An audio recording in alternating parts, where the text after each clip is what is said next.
আল্লাহ তাআলা যে বান্দাকে ভালোবাসেন বান্দা বুঝবে কেমনে? আজকে আমরা এমন 4টি আলামত নিয়ে কথা বলবো, এমন 4টি সাইন নিদর্শন নিয়ে কথা বলবো, যে নিদর্শন আপনি আপনার মাঝে পেলে বুঝবেন যে আল্লাহ তাআলা আপনাকে ভালোবাসেন। সকলেই পড়েন সুবহানাল্লাহ।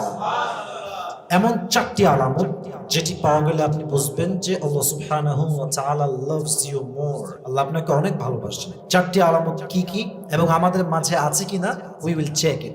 এক, আল্লাহ তাআলা বান্দাকে ভালোবাসেন কি বাসেন না, তার প্রথম নমুনা হচ্ছে আল্লাহ যদি বান্দাকে খুব বেশি ভালোবাসেন, তার প্রথম নমুনা হচ্ছে দুনিয়ার মানুষও তাকে ভালোবাসবে। হাদিসে আসছে, আবু হুরায়রা রাদিয়াল্লাহু তাআলা আনহু থেকে বর্ণিত, নবী করিম সাল্লাল্লাহু আলাইহি ওয়াসাল্লাম বলেছেন, যখন আল্লাহ তাআলা কোন বান্দাকে ভালোবাসেন তখন তিনি জিবরাইলকে বলেন, জিবরাইল আমি আমার অমুক বান্দাকে ভালোবাসি, তুমি তমুক বান্দাকে ভালোবাসো। জিবরাইল তখন আসমানে ঘোষণা দেয় যে আল্লাহ তাআলা অমুক বান্দাকে ভালোবাসেন, তোমরাও তাকে ভালোবাসো।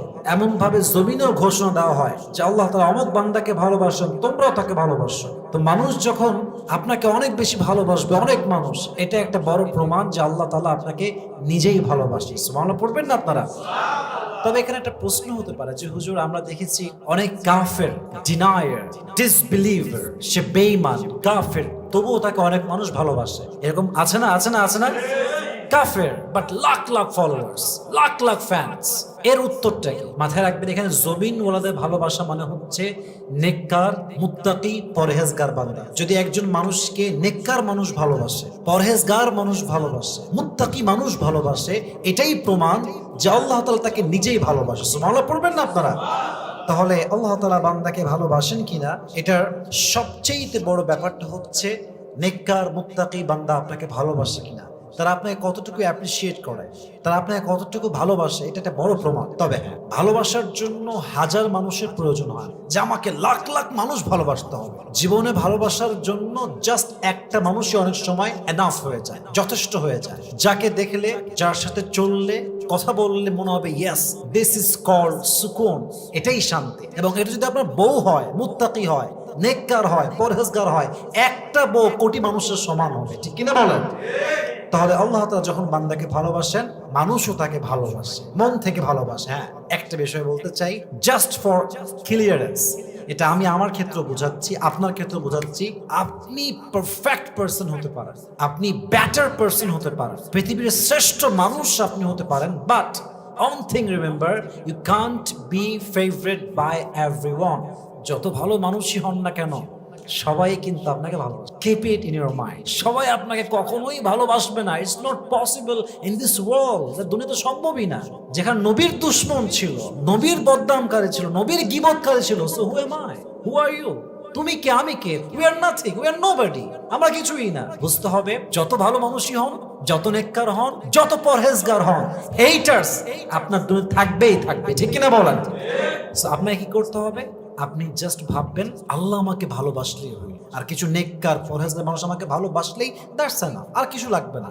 সবার কাছে ভালো হতে হবে, সবাই আমাকে ভালোবাসতে হবে, নো প্লিজ, এটা নিয়ে ট্রাই করেন না। সবাই আপনাকে আজীবনও ভালোবাসবে না। অতএব যাকে আল্লাহ তাআলা ভালোবাসে, একটা বড় প্রমাণ হচ্ছে তাকে নেককার, পরহেজগার, আলেম, ওলামা, ভালো ভালো ব্যক্তি তাকে ভালোবাসবে। আল্লাহ আমাদের সবাইকে এই ব্যাপারে একটি বড় অর্জন করার তৌফিক দান করুন। সকলে পড়ুন আমিন। 2 নাম্বার, আল্লাহ তাআলা যখন বান্দাকে বেশি ভালোবাসেন, তার সেকেন্ড সাইন হচ্ছে যাকে আল্লাহ তাআলা ভালোবাসে বেশি, তাকে আল্লাহ কষ্ট দেয় বেশি, বিপদ দেয় বেশি, পেইন দেয় বেশি, চাপ দেয় বেশি। এখন প্রশ্ন হচ্ছে, হুজুর আমরা যখন কাউকে ভালোবাসি, আমরা তাকে আদর দেই, যত্ন দেই, লাভ করি, কেয়ার করি, ভালো জায়গায় রাখি, যত্নে রাখি, কষ্ট দেই না, কিন্তু আল্লাহ কেন কষ্ট দেয়? আল্লাহ কেন পেইন দেয়? আল্লাহ কেন বালা দেয়? কেন বিপদ দেয়? কেন কষ্ট দেয়? কেন দুঃখ দেয়? The question is really authentic. Okay, প্রশ্ন ঠিক আছে, বাট উত্তর খুবই সোজা সাপটা। আল্লাহ যাকে কষ্ট দেয় বেশি, এটাই আল্লাহ তাআলার প্রমাণ যে আল্লাহ তাকে পরকালের জীবনে অনেক বড় পুরস্কার, অনেক বড় জান্নাত দেবে, অনেক বড় রিওয়ার্ড দেবে। তাই আল্লাহ তাআলা পরীক্ষা করছে, এবং যত দূর আপনি পাস করবেন, যতটুকু পাস করবেন, আল্লাহ আপনাকে তার চাইতে বড় পুরস্কার দান করবে। সুবহানাল্লাহ পড়বেন না আপনারা? তো আল্লাহ আপনাকে ভালোবাসে কিনা এটার বড় একটা প্রমাণ হচ্ছে আপনার জীবনে দুঃখ কষ্ট কতটুকু। যত দুঃখ তত আল্লাহ তাআলা ভালোবাসে, যত বিপদ তত আল্লাহ ভালোবাসে। যত আল্লাহ বিপদ দিচ্ছে এর মানে এটা যে আল্লাহ আপনাকে বিশাল বড় পুরস্কার দেবে। সুবহানাল্লাহ পড়েন সবাই। এবং আরেকটা এখানে ছোট্ট একটা কথা অ্যাড করছি হাদিস থেকে। এখানে আরেকটা বিষয় অ্যাড করতে হবে যে দুঃখে কষ্টে আপনি খুশি আছেন কিনা, আপনি ওকে আছেন কিনা। দুঃখ আসছে, আল্লাহ তুমি কি আর মানুষ পাও না, দুনিয়া থেকে আমি একাই, সব দুঃখ আমার উপরে। No, you can not say like that. You have to say Allah তুমি আমারে দিয়েছো কষ্ট দুঃখ বিপদ আপদ, তুমি যদি দিয়ে খুশি হও আমি নিয়েও খুশি। তুমি যদি আমার কষ্টে দেখে সুখী হও আমি তাতেই খুশি। That means you are happy with your situations, whatever you have in your life. যা ঘটছে আলহামদুলিল্লাহ। যদি এটা হয় তাহলে বুঝবেন যে আল্লাহ তাআলা আপনাকে সবচাইতে বেশি ভালোবাসে। সুবহানাল্লাহ পড়েন সবাই। এই জন্য যাকে আল্লাহ বেশি ভালোবাসে তাকে আল্লাহ বিপদ দেয়, আপদ দেয়, অভাব দেয়, কষ্ট দেয়। তবে হ্যাঁ, আমি সবাইকে বলছি উই আর ইয়াং মাশাআল্লাহ, এখানে কোনো বুড়ো লোক নাই। উই আর ইয়াং মাশাআল্লাহ, সবার বয়স 20 আপ হবে মেবি। আমার কথা হচ্ছে বেশি প্যারা লাগলে কখনো বাসায় শুয়ে শুয়ে সময় কাটাবা না। চলো লেটস হ্যাভ এ ট্যুর, ঘুরে আসি। Let's have a cricket match, চলো ক্রিকেট খেলি।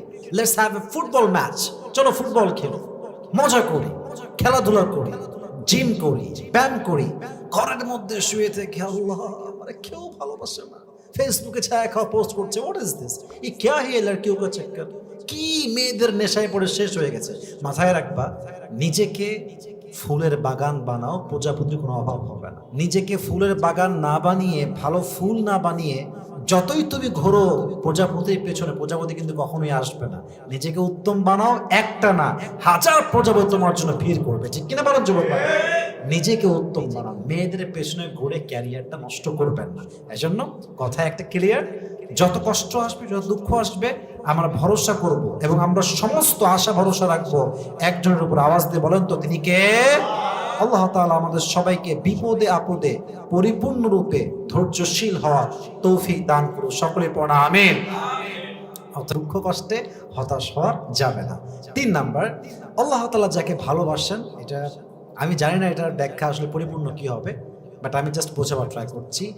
যাকে আল্লাহ তাআলা ভালোবাসেন তার হৃদয় থেকে আল্লাহ তাআলা দুনিয়ার প্রতি যে লালসা, লোভ, মায়া, পদবীর প্রতি, ফলোয়ার্সের প্রতি, টাকার প্রতি, বাড়ির প্রতি, ফ্ল্যাটের প্রতি, বিএমডব্লিউর প্রতি, রোলস রয়েলসের প্রতি, কারের প্রতি, বাইকের প্রতি, দুনিয়ার সমস্ত আসবাব থেকে আল্লাহ তাআলা তার হৃদয়কে পবিত্র করবে। তার মানে তার হৃদয় দুনিয়ার জন্য বিন্দু পরিমাণ কোনো লোভ লালসা থাকবে না। সুবহানাল্লাহ পড়বেন না আপনারা?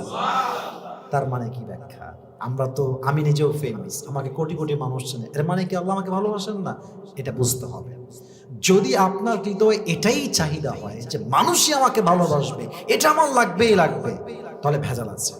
যদি আপনার উদ্দেশ্য হয় ইখলাস, আপনার খুলুসিয়াত যদি ঠিক থাকে, লিল্লাহিয়াত, একমাত্র আমি আল্লাহর জন্য করছি, আমার আল্লাহ লাগবে আর কেউ লাগবে না, তারপর যদি আপনার পদ পদবি আপনি পেয়ে যান, ফ্যান ফলোয়ার্স পেয়ে যান, ওটাও আপনার জন্য জান্নাত যাওয়ার ওসিলা হবে। সুবহানাল্লাহ পড়বেন না আপনারা? তবে লোভ রাখা যাবে না, এটাই লাগবে, 10 মিলিয়ন ফলোয়ার্স লাগবে, এটা ছাড়া জীবন সফল হবে না। নো, পদবীর মর্যাদা থাকবে না। তবে হ্যাঁ, আল্লাহ যাকে ভালোবাসে তাকে আল্লাহ তাআলা দুনিয়ার অনেক নিয়ামত থেকে দূরে রাখে। কেন রাখে? কারণ এটার বিনিময়ে আল্লাহ তাআলা তাকে দুনিয়ার থেকে আখিরাতে যাওয়ার পরে 1000 গুণ বেশি উত্তম উত্তম জিনিস দান করবে। সুবহানাল্লাহ পড়েন সবাই। আল্লাহ তাআলা আমাদের সবাইকে বিপদে আপদে পরিপূর্ণরূপে ধৈর্যশীল হওয়ার তৌফিক দান করুন। সকলে পড়া আমিন।